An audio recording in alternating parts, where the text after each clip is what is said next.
just south of the Dodge County Fairgrounds on a Healthy Soil, Healthy Farm participant. We are in week 40 with the first cover crop. That first one, the only plant we have now alive now is the clover, and week 18 on our second cover crop, which we got rye, which we're going to show in just a little bit. And we had 13 continuous weeks where we had snow cover. I don't know if we've ever had this much snow cover this long throughout the winter. Last week we had some temperatures in the 40s. This week we're going to have temperatures in the 40s as well. I thought last week this time the snow would be gone, but it's not. We got maybe 2 or 3 inches of snow in some spots, and we have no snow in some other spots. So getting into it, underneath the snow, I need to stand so that way I'm not standing in the sun. This has probably been the hardest week that we've actually seen, or the week where it hasn't been quite as obvious, the cover crop. So it's a dull green.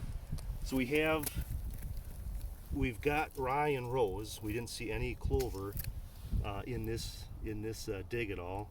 Clover was week 18 for a cover crop, and this rye is clover was 40 weeks, and rye is 18.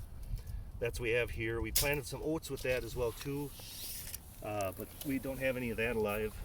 So in wherever we have snow, and we probably got 3, maybe 4 inches of snow. Wherever we got 3 or 4 inches of snow, there's no frost in the ground. And there's parts of the field that doesn't have any, that did not have any snow cover.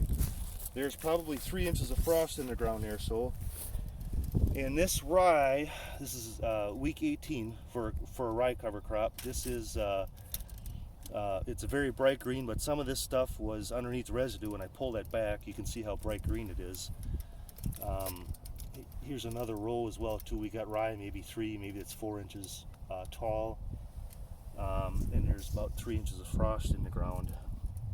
And anyways, we'll do a shot down the field, and you can see that there's some areas that does have some snow and some areas that don't.